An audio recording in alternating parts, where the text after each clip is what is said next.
வணக்கம் தமிழ் சொந்தங்களே. விவசாயம் மற்றும் விவசாயம் சார்ந்த தகவல்களை தொடர்ந்து தெரிந்து கொள்ள நம்ம தமிழ் லேர்னிங் சேனலை மறக்காமல் சப்ஸ்கிரைப் பண்ணிக்கோங்க. இன்றைக்கி நம்ம என்ன பார்க்க போகிறோம்னா, இரட்டை தேவைக்காக வளர்க்கப்படக்கூடிய குஜூரி கோழி இனங்களை பற்றியோ அதுக்கு பின்னாடி இருக்கக்கூடிய நிறைய வகையான சிறப்பான தகவல்களை பற்றி தான் இந்த காணொலியில் நம்ம பார்க்க போகிறோங்க.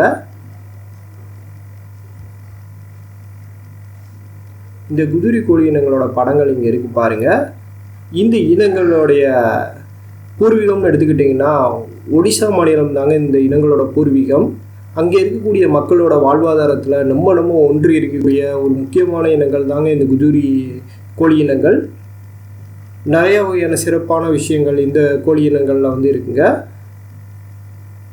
மாநில அரசால் பார்த்திங்கன்னா அங்கீகரிக்கப்பட்ட இந்த கோழி இனங்கள் மத்திய அரசால் ஒன்றும் அங்கீகரிக்கப்படலைங்க. ஏன்னா 20 வகையான இனங்கள் மட்டும்தான் மத்திய அரசால் அங்கீகரிக்கப்பட்ட இனங்களாக இருக்குது. அதில் இந்த இனங்கள் இப்போ வரைக்கும் வரல. எதிர்காலத்தில் இந்த இனங்கள் வரலாங்க. ஆனால் இந்த இனங்களை பற்றிய சிறப்புகளை நிச்சயமாக பார்த்திங்கன்னா நம்ம தமிழ் மக்களும் தெரிஞ்சுக்கணுங்கிறதுக்காக இந்த காணொலி வேலை நான் சொல்லிக்கிட்டு இருக்கேன். இந்த இனங்களை பொறுத்த வரைக்கும் கருப்பு மற்றும் பழுப்பு நிறங்களில் காணப்படக்கூடிய ஒரு முக்கியமான கோழி இனங்கள் தாங்க இந்த இனங்கள். இந்த இனங்களோட கொண்டைகளானது ஒற்றை கொண்டை அமைப்பை கொண்டதுங்க. இதோட தலைப்பகுதி இங்கே இருக்கு பாருங்க. கால் பகுதி பார்த்திங்கன்னா நடுத்தரமாக இருக்கும், மஞ்சள் நிறமாக இருக்குங்க. ஏழை எளிய மக்களோட தினந்தோறும் வருவாய் ஈட்டுறதுக்கு இந்த கோழி இனங்கள் ஒடிசாவில் நம்ம முக்கியமான கோழி இனங்களாக இருக்குங்க. இந்த இனங்களோட சேவல்களானது அதிகபட்சம் 2.1 2.5 கிலோ வரைக்கும் வெயிட் வரக்கூடிய தன்மை கொண்டதுங்க. இதே கோழிகள் பார்த்திங்கன்னா 1.2 1.5 கிலோ வரைக்கும் அதிகபட்சம் வெயிட் வருவாங்க.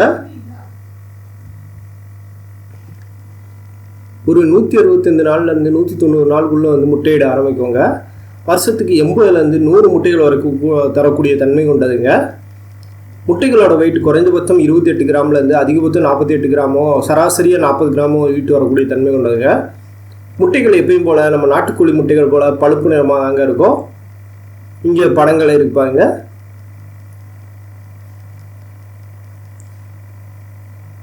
இந்த காணொலி வாயிலாக இந்த குஜூரி கோழி இனங்களை பற்றியும் அதுக்கு பின்னாடி இருக்கக்கூடிய நிறைய வகையான சிறப்பான தகவல்களை பற்றி நீங்கள் தெரிஞ்சிருப்பீங்க. நம்புறேன் இது போன்ற வித்தியாசமான தகவல்களை தொடர்ந்து தெரிஞ்சுக்கிறேன். நம்ம தமிழ் லேர்னிங் சேனலை மறக்காமல் சப்ஸ்கிரைப் பண்ணிக்கோங்க. நன்றி.